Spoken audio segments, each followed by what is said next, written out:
तो गुरु लोग, आज के वीडियो में हम टुमारोलैंड नाम की मूवी को देखेंगे जो कि एक ऐसी दुनिया को दिखाती है जो कि हमसे बहुत ज्यादा डेवलप्ड है और यहाँ की टेक्नोलॉजी कई गुना ज्यादा तरक्की कर चुकी है। यह जगह दूसरे डायमेंशन में एग्जिस्ट करती है जिसे कि हमारे अर्थ के ही कुछ साइंटिस्ट ने ढूंढा था। तो चलिए अब इस मूवी को शुरू करते हैं। मूवी की स्टार्टिंग होती है फ्रैंक वालर से, जहाँ वो हमें एक काउंटडाउन दिखा रहा है जिसके बाद अर्थ किसी वजह से खत्म होने वाली है। वो अपनी स्टोरी बताता है कि कैसे वो जब एक बच्चा था तब 1964 में वो एक वर्ल्ड फेयर में गया था। दरअसल फ्रैंक साइंस क्रिएशन में बहुत रुचि रखता था और उसने अपना खुद एक उड़ने के लिए जेट पैक का एक प्रोटोटाइप भी बना लिया था। पर फेयर में डेविड निक्स नाम का आदमी उसे रिजेक्ट कर देता है क्योंकि वो अभी तक उस जेट पैक को ढंग से नहीं बना पाया था।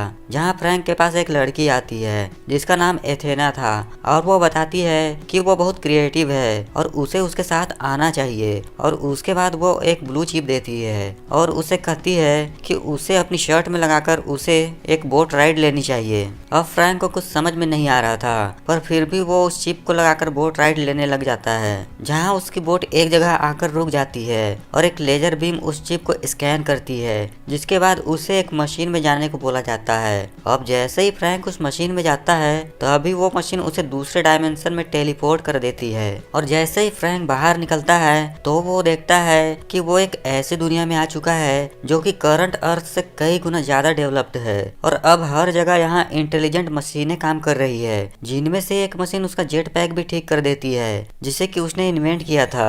अब उसी जेट पैक से वो उड़कर वापस आ जाता है जहाँ डेविड निक्स भी मौजूद था। एथेना उसे यहीं रुकने को कहती है और उसे बताती है कि वो हर साल अर्थ से कुछ क्रिएटिव लोगों को यहाँ लाते हैं ताकि वो लोग यहाँ पर इन्वेंशंस कर सके जो कि वे अर्थ पर नहीं कर सकते। अब यहाँ से स्टोरी फिर से सीधा करंट टाइम पर आती है जहाँ हमें फ्रैंक के साथ एक लड़की कैसी दिखाई जाती है जो अब अपनी स्टोरी बताती है कि कैसे कुछ टाइम पहले तक वो सिर्फ एक कॉलेज की साइंस स्टूडेंट थी और उसके पिता नासा में काम किया करते थे। वो हमेशा अपने आसपास के लोगों से परेशान रहती थी क्योंकि उनमें से कोई भी अर्थ के एनवायरनमेंट को हो रहे नुकसान को सीरियसली देखना नहीं चाहता था और वो इन सब को रोकना चाहती थी।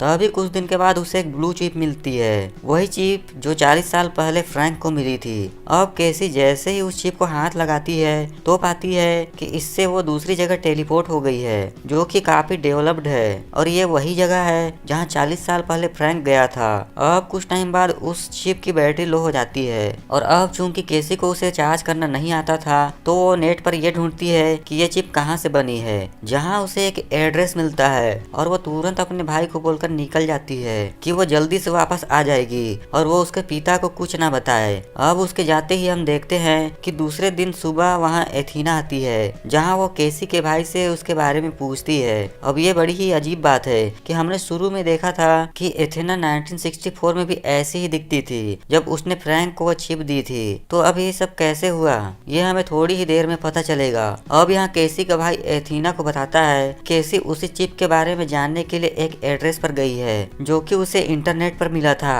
ये सुनकर एथेना काफी परेशान हो जाती है और वो भी जल्दी उसी एड्रेस के लिए निकल जाती है। पर अब तक केसी वहाँ पर पहुँच चुकी थी जहाँ उसे एक कपल मिलता है जो कि काफी अजीब थे और वो दोनों वहाँ जाते ही केसी से पूछते हैं कि ये चिप उसके पास कहाँ से आई और वो छोटी लड़की कहाँ है जिसने ये चिप को उसे दी है। अब चूंकि केसी अभी तक एथीना से नहीं मिली थी तो वो कहती है कि उसे किसी लड़की के बारे में नहीं पता और ये चिप उसे एक जगह पड़ी हुई मिली थी। पर वे दोनों उसका भरोसा नहीं करते हैं और उस पर अटैक कर देते हैं। पर उसी टाइम वहाँ पर एथीना आ जाती है और उन दोनों से केसी को बचाती है और उन दोनों को मार देती है, जहाँ हम ये देख पाते हैं कि ये दोनों असली इंसान नहीं है बल्कि दोनों रोबोट्स हैं। और अब एथेना केसी को वहाँ से बचाकर कार में ले जाती है जहाँ वो उससे बताती है कि वो खुद भी एक रोबोट है और उस चिप को उसके पास उसी ने छोड़ी थी। यहाँ वो केसी से कहती है कि एक दूसरी दुनिया है, वही दुनिया जो कि उसने चिप के जरिए देखी थी। तो केसी को उसने सेलेक्ट किया है ताकि वो वहाँ पर जाकर इस अर्थ को बचा सके और उसे फ्रैंक के पास जाना होगा।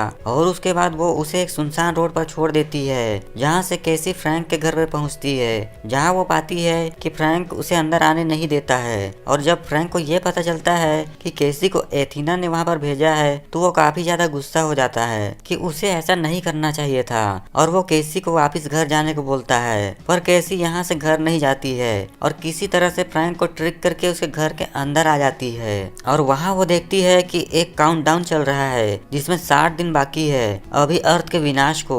तो यहाँ फ्रैंक केसी को बताता है कि एथेना एक रोबोट थी जो कि अर्थ से क्रिएटिव लोगों को सिलेक्ट करती है और उनको उस रहस्यमय दुनिया जिसका नाम टुमारोलैंड है वहाँ ले जाती है, जहाँ वे अपनी क्रिएटिविटी से कुछ भी कर सकते हैं। और एथेना ही उसे 1964 में वहाँ ले गई थी, जिसके बाद उसने वहाँ पर एक ऐसी मशीन बनाई जो कि पास्ट और फ्यूचर को देख सकती थी। और उसी से उन्हें पता चला कि ये अर्थ कुछ ही टाइम बाद खत्म होने वाली है। और उसके बाद टुमारोलैंड के हेड डेविड निक्स ने उसे वहाँ से वापस इस अर्थ पर भेज दिया, क्योंकि वो अर्थवासियों को अर्थ के तबाह होने से पहले उन्हें बचाकर वहाँ ले जाना चाहता था। अब जब फ्रैंक केसी को ये सब बता ही रहा था तभी कुछ रोबोट्स फ्रैंक को कैमरा पर दिखते हैं। तभी वो समझ जाता है कि इन्हें डेविड ने उन्हें मारने के लिए भेजा है, पर फ्रैंक ने पहले ही उस घर में ट्रैप सेट करके रखा था जिनमें वो उन रोबोट्स को मार देता है और केसी को लेकर वहाँ से भाग जाता है। और उसके बाद उसका घर भी ब्लास्ट हो जाता है, जहाँ रास्ते में उसे कार लेकर एथेना खड़ी मिलती है, जहाँ हम ये पाते हैं कि अब फ्रैंक चूंकि टाइम के साथ बूढ़ा हो चुका है पर एथेना अभी भी बच्ची ही है, क्योंकि वो एक रोबोट है। और जब फ्रैंक छोटा था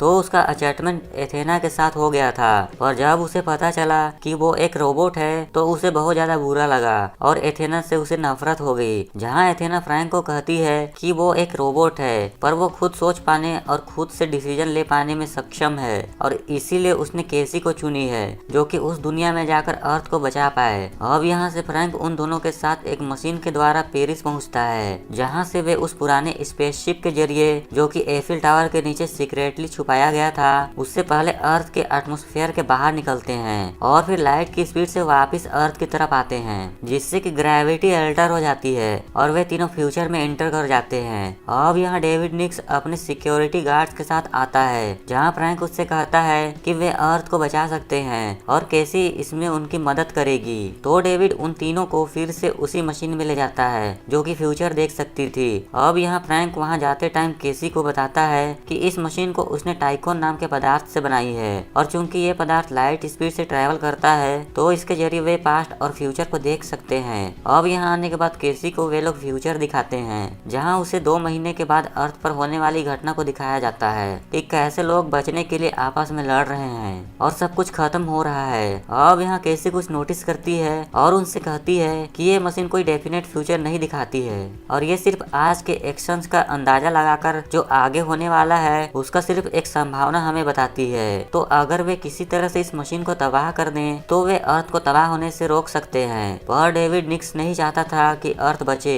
तो वो उन तीनों को बांधकर नीचे ले आता है और अर्थ पर एक पोर्टल ओपन कर देता है और तीनों को वहां से भेजने लगता है, जिस पर केसी उससे कहती है कि वो अर्थ को क्यों नहीं बचा रहा है, जिस पर निक्स उन्हें बताता है कि अर्थ के लोग खुद ही नहीं बचना चाहते हैं, क्योंकि नेचर बहुत पहले ही अर्थ पर हिंट दे चुका है, पर फिर भी पॉलिटिशियन और बड़ी बड़ी इंडस्ट्रीज पैसे के लिए उन सबको इग्नोर करती है और इन्वायरमेंट को पॉल्यूट कर रहे हैं। तो उन्हें वो सबक सिखाना चाहता है। अब इसी बीच फ्रैंक उनसे लड़ने लगता है और उस मशीन का रिमोट डेविड से छीनने लगता है, पर डेविड उस पर गोली चलाता है, पर तभी एथेना बीच में आ जाती है और उसे गोली लग जाती है। इसी बीच डेविड की वहीं पर दबकर मौत हो जाती है। अब जब फ्रैंक एथेना को बचाने के लिए भागता है तब एथेना उससे कहती है कि उसका मेन प्रोग्राम डैमेज हो चुका है और अब वो बच नहीं पाएगी, पर उन्हें इस मशीन को उड़ाना होगा। तो वह उससे कहती है कि उसके अंदर एक आर्टिफिशियल बॉम्ब है जिसका इस्तेमाल करके वे लोग इस मशीन को उड़ा सकते हैं, और फ्रैंक उसे अपने साथ जेट पैक की मदद से उड़ाकर उस मशीन के कोर तक ले जाता है, जहां एथेना अपने साथ इस मशीन को भी उड़ा देती है। और अब मूवी के लास्ट सीन में हम देखते हैं कि अब तक फ्रैंक और केसी ने मिलकर अर्थ के फ्यूचर को भी चेंज कर दिया था